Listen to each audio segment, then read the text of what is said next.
before the year is out, we have one more episode on Pakistan. And you know what? To pull me away from the TV screen at a time when the test match in Centurion Park is at such a crucial stage. Every run matters, as does every wicket. Right? At that point, for me to pull away and talk about Pakistan, it has to be something really significant. How interesting it is, you tell me after watching and listening to this. Now, to understand the interest in this story and also the significance, you have to look at the map of Pakistan. If you see the map of Pakistan, Pakistan is not a particularly wide country. It is sort of a ribbon-shaped country, not a tiny ribbon, but a ribbon-shaped country. Now, within that country, you find that most of the population is on the eastern side and some in the center, whereas the western side is mostly empty. It is mostly empty. It also borders, most of it borders Afghanistan, a little bit Iran, and also a little bit through Gilgit-Baltistan and POK, Tibet or China. So this is a very interesting part geostrategically of Pakistan. It is also very thinly populated. It is also the integral region to what is described generally as the AFPAK region, because this and the bordering regions of Afghanistan, once again geostrategically bordering regions of Iran as well, because of common ethnicity of populations on either side, that gets included. And also now, because the Chinese have come in such a big way, particularly on the Pakistani side with CPEC, that is China-Pakistan Economic Corridor, with that maybe we should now call it AFPAK-Sino. AFPAK-Sino, does it sound well? Sino-AFPAK Corridor. You can make your pick, but now AFPAK has Sino as an integral part of it. And the issue that we are talking about today also pertains to that. Now on this map, see where Gwadar is. The town of Gwadar with a population of just about 1 lakh of people. It is not a big city, right? But 1 lakh of people in that widely empty area. In fact, if you saw a satellite picture of the area, or if you've looked out the window of a plane going to Europe from any place in India, Delhi, Bombay, Bangalore, Chennai, any place in India, you will find, if you look out of the window in daytime, you will find wide empty spaces just after Indus River. So that is the Balochistan desert and Balochistan wastelands. There are very few populated areas. So Gwadar is a city there. Gwadar is a city. It's also at the mouth of the Arabian Sea. For the Chinese, why does the CPEC terminate there? Now, because it's CPEC and Chinese are building it, we are saying it terminates there. It starts in Xinjiang and comes and terminates there. If it was the Pakistanis building it, we would have said it's the beginning of CPEC, but no, it is where CPEC terminates. What it does for the Chinese is that Gwadar is the answer to all their problems, a lot of their geostrategic problems, because Gwadar in many ways liberates them from the fear of Malacca Strait being choked either by adversaries or for any other reason, because a lot of their energy comes through Malacca Strait. So Chinese are doing many things to get around it, like also buying a lot of energy from Russia through land-based pipelines, which don't have to go over the sea. But now, if they can get an opening for their most distant and most troubled regions, as it's Xinjiang and Tibet next door to it, access to those regions straight to Arabian Sea, it means the Chinese are getting access straight to Indo-Pacific in this area as well.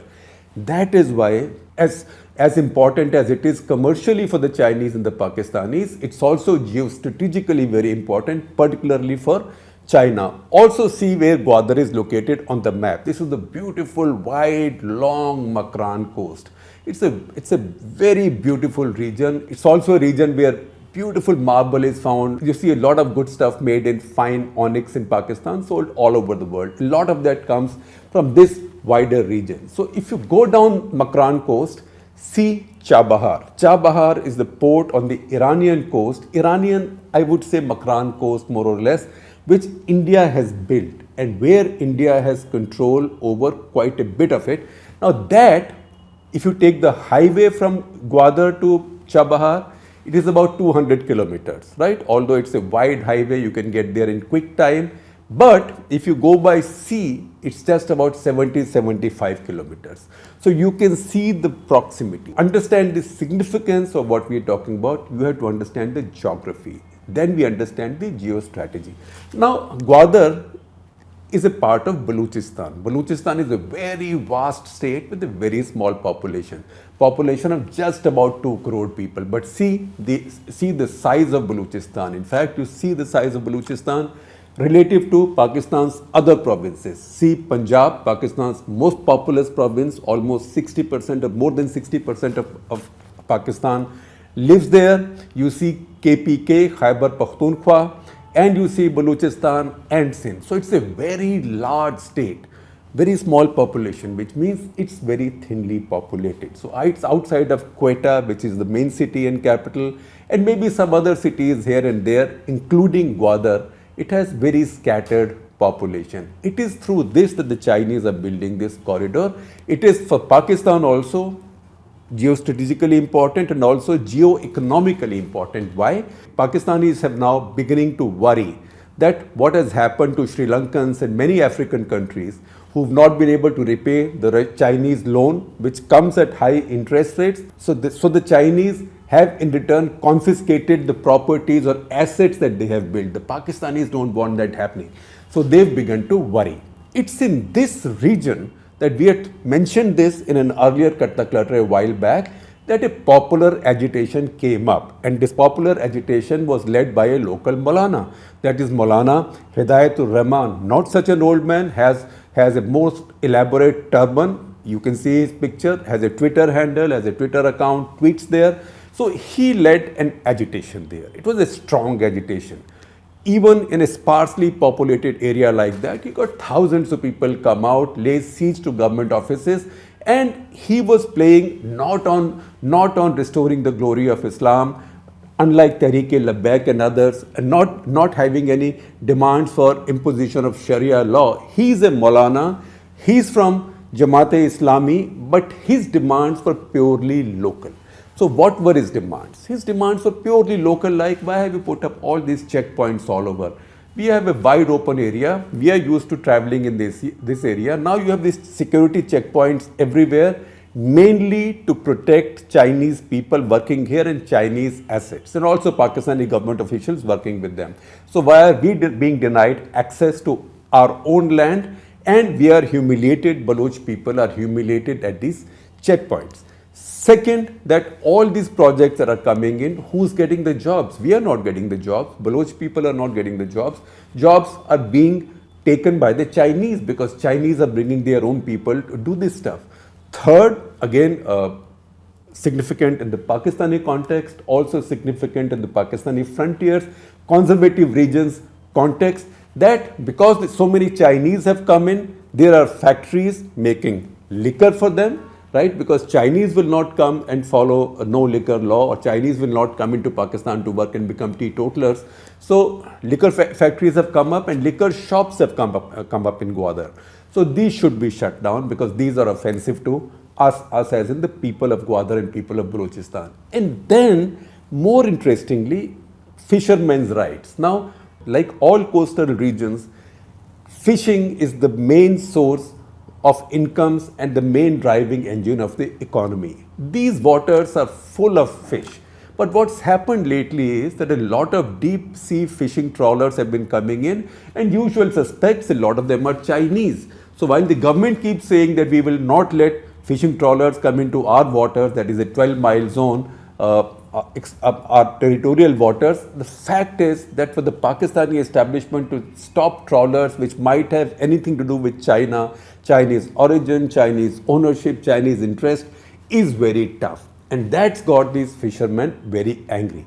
The other thing that's happening is that from the adjoining state of Sindh, with which Balochistan shares the coastal region, from there, because Sindh is richer, it's better populated, Sindh also includes Karachi, right? So big Pakistan's main commercial center.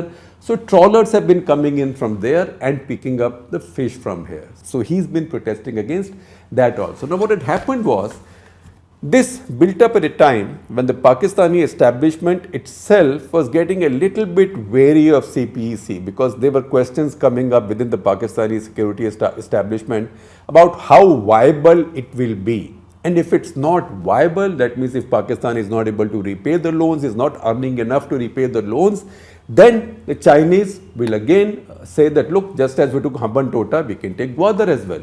So Pakistani establishment has been getting concerned, and that's why the work on CPEC lately has slowed down. This is the crown jewel of BRI, of Xi Jinping's BRI, but the work has slowed down. With this protest, earlier this month and last month in November, with this protest, work had slowed down even further, and Pakistanis had begun to really worry. So Imran Khan put out a series of tweets saying that their demands are genuine, we'll negotiate with them, we'll concede what we can concede. So now they've conceded a bunch of those demands. I will just quickly list them. One, illegal trawlers will be banned. I told you that fishing is the mainstay there for the economy and for people. Two, very important, that border trade with Iran will be liberalized, because a lot of curbs have been put in. So the slightly richer people there want to buy cars from or automobiles from Iran because they are cheaper and bring them in, or buy gasoline from there or diesel from there because it's cheaper. You know, Iran has much cheaper gas and diesel than in Pakistan. Now you might call it smuggling, but people who live on the border, tribal people, they call it border trade, and they say these are our traditional rights. Why have you put the army, etc., etc., and you are stopping us from exercising our traditional rights? So they've now said that district administrations will control border trade, not armed forces. Third, they've said that we are now setting up a committee. That's the usual thing everybody does. A committee to discuss the reduction in checkpoints, because that's irritating people. Four, there will be a relief package for the fishermen. Then also important, that CPEC expressway victims will be resurveyed. That means people who've been dispossessed of their lands and businesses, etc. They'll be resurveyed and compensated. This has also financial implications for the CPEC project. All cases so far registered against those who participated in the Maulana's agitation, which was called Gwadar Ko Haq Do agitation, those will be set aside. Now, to understand the geostrategic implications of this, you should read two articles which I am sharing with you. One is an article that we have picked up from Eurasia.com by a scholar named James Dorsey. James Dorsey is a senior fellow at the S. Rajaratnam School of International Studies at Nanyang Technical University in Singapore. So he explains the meaning of this settlement and also the crisis. And he in fact compares the mass protests in Gwadar and other parts of Balochistan to what's been happening in other parts of the Middle East. So he thinks that once this movement has started, or once these stirrings have come in, these will not go away very easily. The second is an article by our own, I say our own because she writes for us. She's a wonderful columnist and a great domain specialist, Aisha Siddiqa. Please check out her Twitter handle. It's I am the Drifter, interesting Twitter handle. She writes for us often enough. So please catch her articles on ThePrint.in. So today she has written an article which is a very perceptive article. In fact, I could have done a whole episode of CutTheClutter based on that article, where she says that what's happening in Balochistan or Gwadar is also an interplay of forces controlling the region. And she tells us about the forces. You should read the article, but basically she tells us that the dominating force in that region, in the frontier region that we described, that we showed to you earlier, the Pakistan's part of the AFPAC or Pakistan's part of the Sino-AFPAC or AFPAC-Sino is something called the Frontier Corps. Now, Frontier Corps technically, but not in reality. Technically and historically, Frontier Corps is to Pakistan what Assam Rifles is to Northeast India.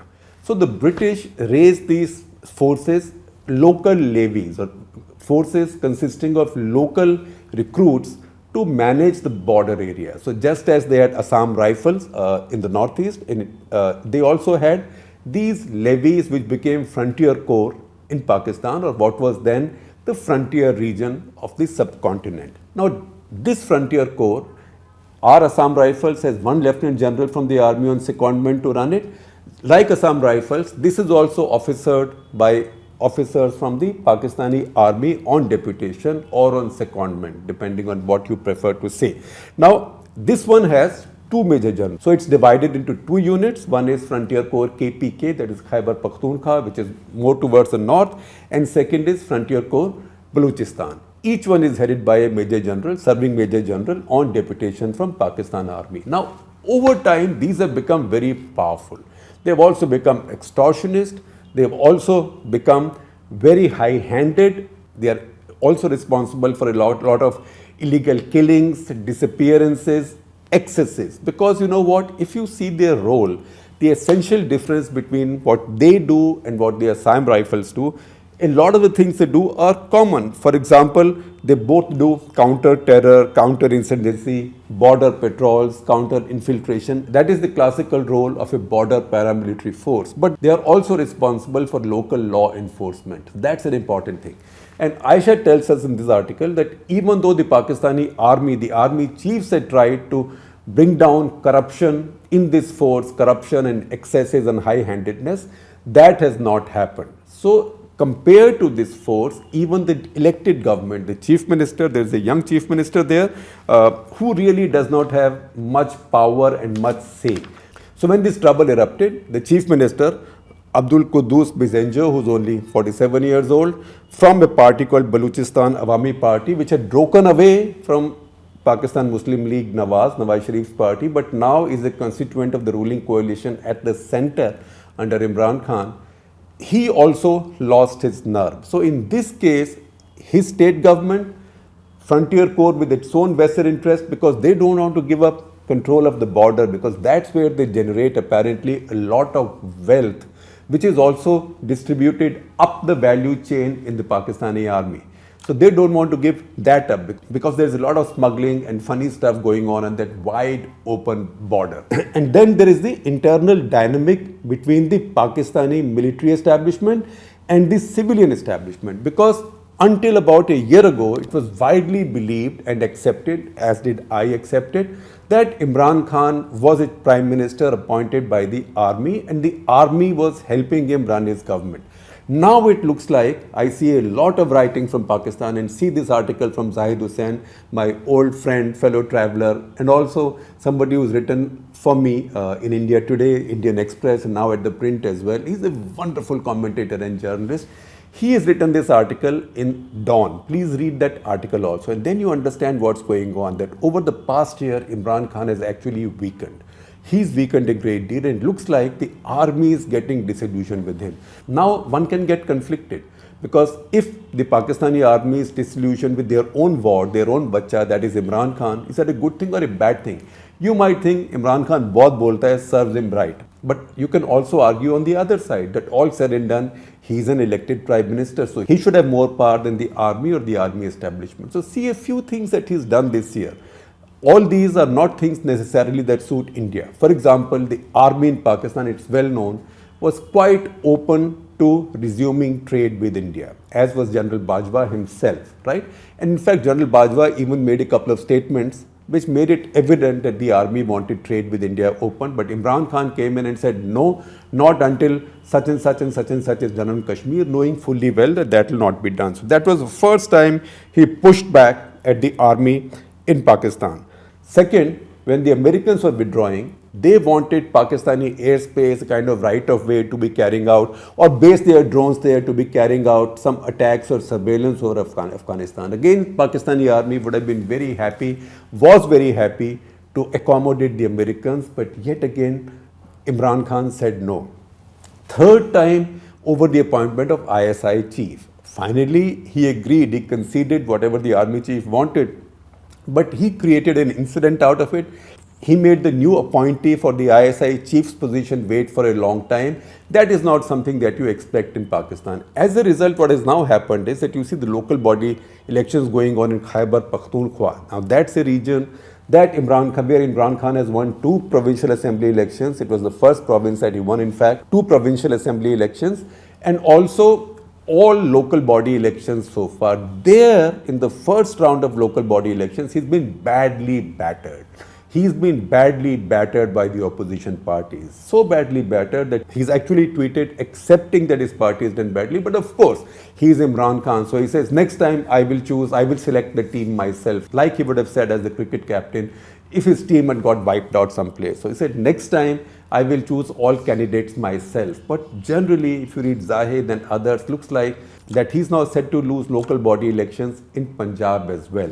So this tells you that on the ground, PML Nawaz, that is Nawaz Sharif's party, that is right now rising.